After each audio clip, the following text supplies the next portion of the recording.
Salam, dərs 38-in izahına baxaq. Əhalinin yerləşməsi və miqrasiyası. Əhalinin yerləşməsi ərazinin təbii şəraitindən, sosial-iqtisadi inkişafından asılı olaraq fərqli ola bilir. Əhalinin yer səthində paylanması da qeyri-bərabərdir. Dünya üzrə əhalinin 70%-i quru sahəsinin cəmi 7%-də məskunlaşır. Ümumi quru sahəsinin cəmi 7%-də 70% insan yaşayır. Yarımkürələr üzrə ümumi əhalinin 80%-i şərq yarımkürəsindədir. Şimal və cənub yarımkürəsi arasında isə 90%-i şimal yarımkürəsindədir. Əhalinin yerləşməsində əsas göstərici əhalinin sıxlığıdır. Ən çox əhali sıxlığı ölkələr üzrə Banqladeşdə müşahidə olunur. 1 kvadrat kilometrdə 1000 nəfərdir. Amma bu cırtdan dövlətlər bundan da üstündür. Belə ki, cırtdan dövlətlərdə Monakoda 1 kvadrat kilometrdə 16500 nəfər, Singapurda 6000-dən çox, Maldivdə 1000 nəfərdən çoxdur. Amma inkişafdan geri qalmış ölkələrdə Banqladeşdə daha çoxdur. Əhalinin yerləşməsi Avstraliyada fərqlidir. Avstraliya əhalisinin 90%-dən çoxu onun cənub-şərq və cənub-qərb regionlarında cəmlənmişdir. Cənub-şərqdə və cənub-qərbdə. Qitələr üzrə əhalinin sıxlığı müxtəlifdir. Yəni biz Antarktidanı təbii ki, nəzərə almırıq. Digər qitələr üzrə Avstraliyada 1 kvadrat kilometrdə 3 nəfər yaşadığı halda Asiyada 1 kvadrat kilometrdə 130 nəfər insan yaşayır. Banqladeşdə, Koreyada, Niderlandda, Hindistan, Belçikada əhali sıxlığı daha çoxdur. Əhalinin məskunlaşması təbii amillərdən də asılıdır. Yəni düzən relyef, ərazinin hündürlük səviyyəsi, məhsuldar torpağı, dənizə yaxınlığı və s. Eyni zamanda iqtisadi amillərdən. Burada sənaye müəssisəsinin olması, faydalı qazıntı yataqlarının olması və s. Və tarixi amillərdən. Tarix boyda, keçmişdən, qədim dövrdən məskunlaşmış ərazilər. Bu da ticarət yollarının kəsişməsində və s. asılı olaraq yerləşmədir. Əhalinin ən çox məskunlaşdığı əraziləri aşağıdakı kimi qruplaşdırmaq olar ki, qədim suvarma əkinçiliyi rayonları. Burada əhalinin sıxlığı 1 kvadrat kilometrdə 300 nəfərdən çoxdur. Nil çayı vadisi, Qanq və Mesopotamiya ovalıqları, Böyük Çin düzənliyi, Yava adası, Hind Çin yarımadası qədim suvarma əkinçiliyi rayonlarıdır. İkinci, yüksək məskunlaşma səviyyəsi sənayeleşmənin təsiridir. Burada sənayeleşməyə görə məskunlaşma çoxdur ki, Avropada, Şimali Amerikada, Yaponiyada daha çoxdur. Yəni Şimali Amerikada Kanadanın şimalını demirik, eyni zamanda da dağlıq hissəni demirik, şərq hissə, Şimali Amerikanın şərq hissəsi. Üçüncü hissə isə mənimsənilmə tarixidir. Cənubi Amerika, Afrika, Avstraliyanın sahil rayonları bu ərazilərə aiddir. Əhali ekstremal yəni əlverişsiz təbii şəraitə malik regionlarda seyrək məskunlaşır. Ekstremal odur ki, ya həddindən artıq çox istidir, çox yağıntılıdır, ya da həddindən artıq çox soyuqdur. Ekstremal ərazidə çalışan insanlara yüksək əmək haqqı təklif olunur ki, o ərazilərdə işləyə bilsinlər. Əhalinin məskunlaşması modellərə əsaslanır. Hansı modellər var? Birinci radial model. Radial model nəqliyyat yollarının kəsişdiyi ərazidə dairəvi formada məskunlaşmadır. Diqqət yetirsək, nəqliyyat yollarının çox olduğu yerdə dairəvi formada məskunlaşıblar. İkinci xətti modeldir. Çay kənarı boyunca, magistral yollar boyunca məskunlaşmadır ki, xətt formasındadır. Üçüncü sahil boyu modeldir. Dəniz, körfəz, okean sahillərində formalaşmanı əsas götürür. Bundan başqa dünya əhalisinin məskunlaşması kənd və şəhər olmaqla iki hissəyə bölünür. Getdikcə şəhərlərin coğrafiyası daha çox böyüyür. Şəhərlərin də yaşayanlar əsas odur ki, qeyri-kənd təsərrüfatında formalaşsın, çalışsın. Məsələn, bəzi ölkələrdə, Şimali Avropanın bəzi ölkələrində sayı 200 nəfərdən olanlar şəhər adlanır. Kanada, Avstraliyada sayı 500 nəfərdən olan ərazi şəhər adlanır. ABŞ, Meksikada 2000-dən çox olan, Yaponiyada 30.000-dən çox əhalisi olan hissə şəhər adlanır. Amma burada əsas səbəb qeyri-kənd təsərrüfatında çalışmadır. Şəhərlərin böyüməsi urbanizasiyanın yaranmasına səbəb olur. Urbanizasiya şəhər həyatının yüksəlməsi, şəhərə axının çoxalması, şəhər həyat şəraitinin formalaşmasıdır. Hazırda dünya əhalisinin 56,7% şəhərlərdə yaşayır. Ən çox şəhərlərdə yaşama təbii ki, inkişaf etmiş ölkələrdədir. Ən az isə inkişaf etməkdə olan ölkələrdədir. Urbanizasiya səviyyəsi yüksək, orta, zəif olan ölkələr var. Yüksək olan ölkələr dediyimiz kimi inkişaf etmiş ölkələri, Ərəb ölkələrini, Rusiyanı, Latin Amerikasının bəzi ölkələrini götürə bilərik. Orta olan ölkələr Çin, Hindistan, Pakistan, İndoneziya, Madagaskar kimi ölkələrdir. Urbanizasiya səviyyəsi aşağı olan ölkələr isə geridə qalmış ölkələr deyə bilərik. Çad, Niger, Efiopiya, Əfqanistan, Somali və s. Müasir urbanizasiya prosesinin 3 əsas xüsusiyyəti var. Birinci xüsusiyyət, şəhər əhalisinin artım sürəti yüksəkdir. Bu, daha zəif inkişafa malik olan ölkələrdədir. Əsas odur ki, orada şəhər əhalisi artır. Şəhər xüsusiyyətləri artmasa da əhali artır. İkinci xüsusiyyət, əhalinin və təsərrüfatın əsasən böyük şəhərlərdə cəmlənməsidir. Bütün təsərrüfat sahələri demək olar ki, böyük şəhərlərdə cəmlənir. Üçüncü xüsusiyyət isə şəhərlərin genişlənərək nüvə şəhər ətrafında kiçik peyk şəhərləri özündə birləşdirən aglomerasiya yaradır. Aglomerasiya dedik nədir? Mərkəzində nüvə şəhər olur, tərkibində kiçik peyk şəhərlər olur. Nüvə peyk şəhərləri ilə birlikdə aglomerasiya adlanır. Dünyanın 6 ölkəsi Çin, Hindistan, ABŞ, Braziliya, Rusiya, Meksika şəhər aglomerasiyanın çoxluğuna görə fərqlənir. Ən çox aglomerasiya New York, Tokyo, Buenos Aires, Mexico, London, Paris, Moskva, İstanbul və s. göstərə bilərik. Xəritədə aglomerasiyaları göstərib, yəni demək olar ki, böyük şəhərlərin adları verilir. Həm inkişaf etmiş, həm inkişafda olan ölkələrin adları göstərilmişdir. Urbanizasiya prosesinin ən yüksək səviyyəsi meqalopolislərin yaranmasına səbəb olur. Aglomerasiya, baxın, birləşəndə meqalopolis yaradır.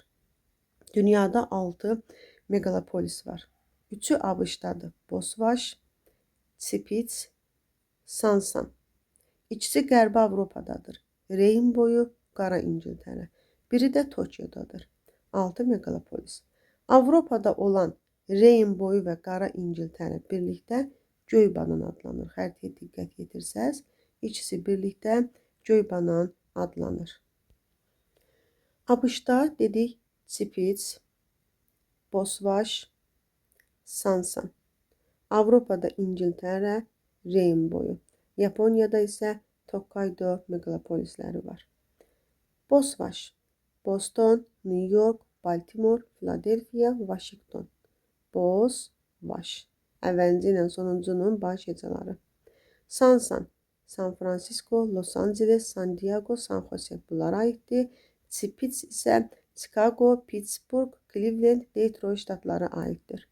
Tokaydo meqapolisinə Tokyo, Yokohama, Kobe, Kyoto, Kawasaki, Nagoya, Osaka və s. aiddir. Qara İngiltərəyə London, Sheffield, Coventry, Birmingham, Nottingham, Manchester, Liverpool, Leeds aiddir. Reyn boyuna isə Mainz, Frankfurt, Köln, Duisburg, Essen və s. şəhərləri aiddir. Xəritədə həm Göybanan, həm sarı, həm yaşıl hissəni görə bilərsiniz. Burada yerləşən ölkələr, yaşıl banana aid olan ölkələr, daha doğrusu şəhərlər Gdansk, Varşava, Bratislava, Viyana, Budapeşt və Zaqrebdir. Sarıya aid olanlar Valensiya, Barselona, Tuluza, Marsel, Lyon, Nitsadır. Göybananda isə London, Liverpool, Manchester, Birmingham'dir. Amsterdam, Rotterdam, Haqa, Brüssel, Stuttgart, Reyndur, Frankfurt. Sonra cənub hissəsində isə Milan, Turin, Genya üçlüyü aiddir. Qərb hissəsində Sürix, Bazel şəhərləridir. Artıq müasir dövrdə urbanizasiya prosesinin yüksək olması ətraf mühitin çirklənməsinə gətirib çıxarmışdır. Yəni, bu çirklənmənin əsas səbəbi urbanizasiya ilə bağlıdır. Buna görə də Havanın çirklənməsi nəticəsində tüstü dumanı smog yaranır. Smog tüstü dumanıdır, iri şəhərlərdə yaranır. Dünyanın ən çirkli şəhərləri Çin, Hindistan, Rusiya, Afrika ölkələrində və Pakistanda qeydə alınmışdır. Urbanizasyyanın yaranmasına səbəb olur. Bu ölkələrdə dərinə inkişafdır. Yəni inkişaf etmiş ölkələrdə dərinə inkişafdır. Suburbanizasiya daha çox şəhər səs-küyündən kənara qaçma, sakit həyata meyl etmə məqsədi daşıyır. Urbanizasiyanın aşağı olduğu ölkələrdə enininə inkişafdır. Artıq burada dərininə yox. Bu ölkələr inkişaf etməkdə olan ölkələrə daha çox uyğun gəlir və burada urbanizasiya yalançı urbanizasiya adlanır. Yəni onlar şəhər ətrafında köçürlər, amma şəhər həyat tərzini yaşamırlar. Sadəcə ərazi olaraq şəhər ətrafı kəndlərdə yerləşirlər, amma yenə də kənd həyatı yaşayırlar. Afrikada belə ərazi bidovil, Latın Amerikasında favela, Türkiyədə gecəqondu adlanır. Ən çox belə yalançı urbanizasiya Mumbai, Kəlküttə, Kərati, Cakarta, Dəkkə, Lagos, Xartum, İstanbul, San Paulo şəhərlərindədir.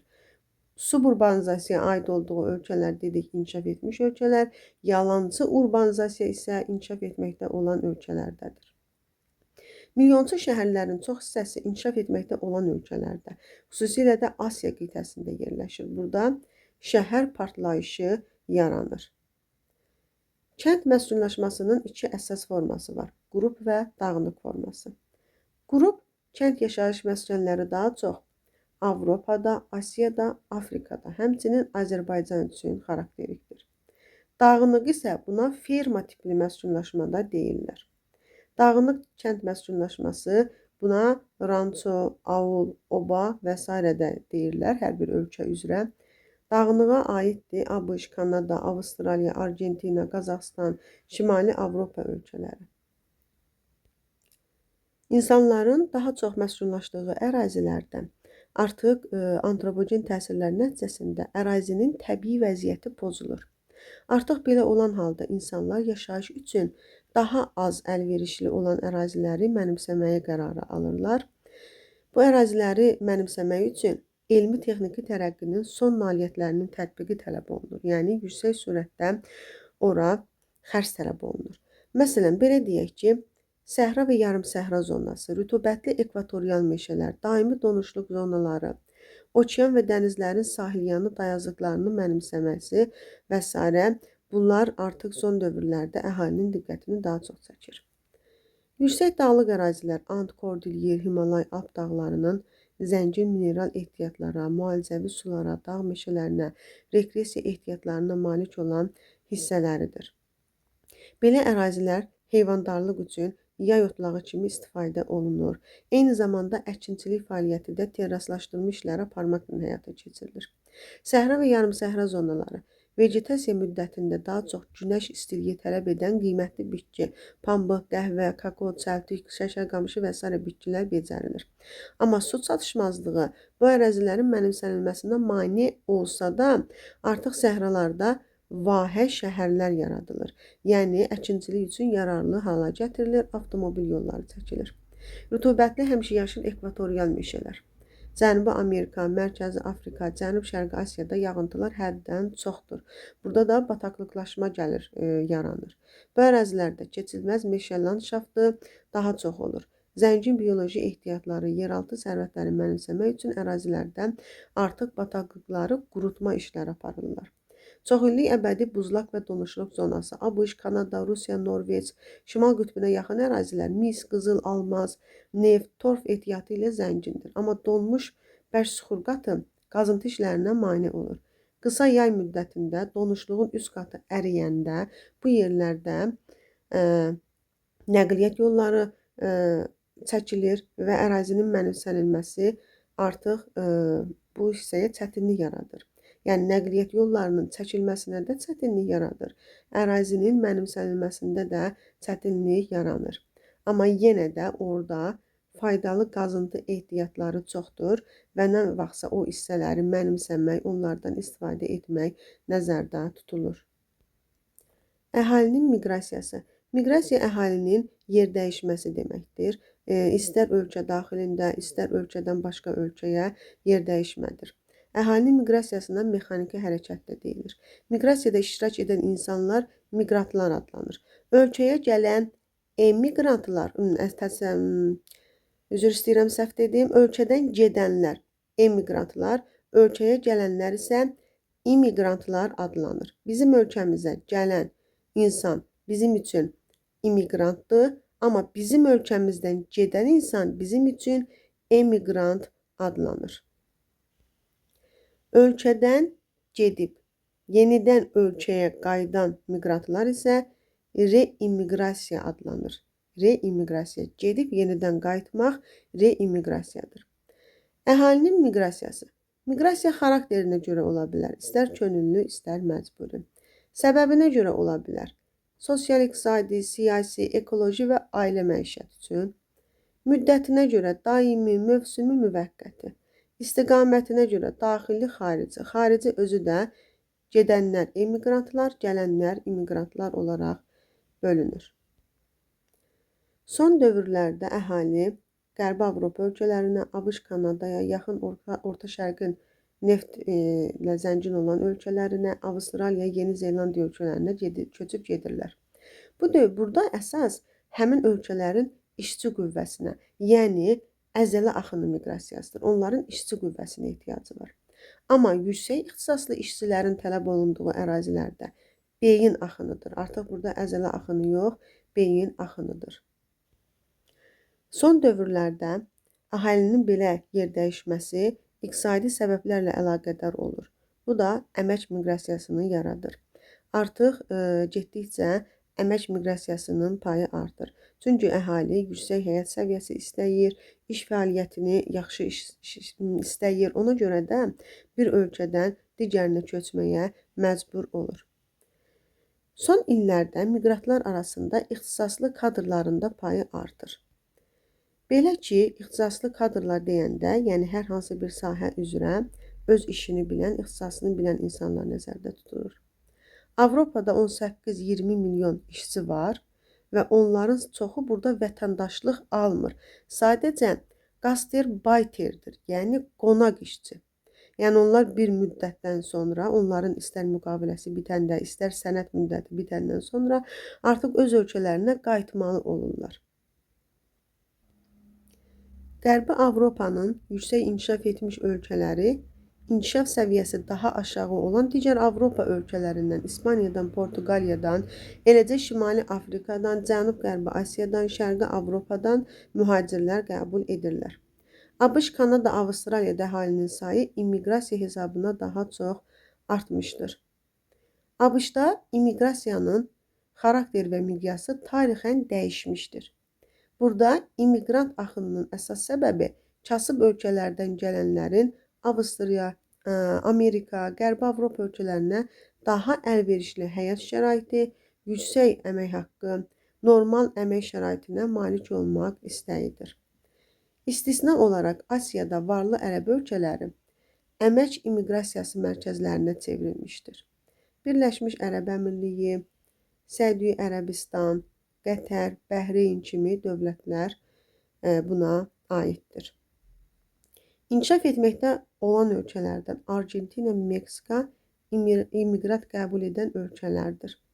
Meksika və Rusiya isə həm immiqrasiya mərkəzi, həm də emiqrasiya mərkəzidir.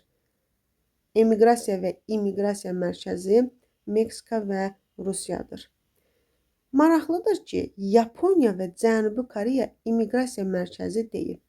Yəni, onlar özlərinə işçi qəbul etmirlər. Yalnız iki dövlət, Yaponiya və Cənubi Koreya. Belə ölkələrdə yaşlı əhali artıq gələn immiqrantlar, daha gənc immiqrantlarla əvəz olunur. Bu da yerli əhali arasında ziddiyyətlərə gətirib çıxarır. Eyni zamanda immiqrantlar yerli əhalinin həyat tərzinə, milli kimliyinə də təhlükə yaradır. Beynəlxalq miqrantlar 5 əsas hissəyə bölünür. Birinci, ölkəyə qanuni şəkildə daxil olanlar, sənədlə qanuni şəkildə ölkəyə gələnlərdir. İkinci, ölkəyə müqavilə ilə gələnlər. Müqavilə ilə gəlir və müqavilənin vaxtı bitdikdən sonra artıq o ölkədən getməli olur. Üçüncü, ölkəyə qeyri-qanuni şəkildə gələnlər, qeyri-qanuni şəkildə gəlib yaşayırlar.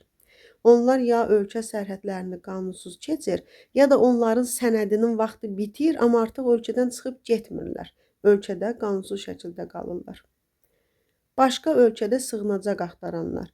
Onlar öz ölkələrindən gərgin problemlərə görə, müharibəyə görə qaçmış insanlardır və qaçqın miqrantlar.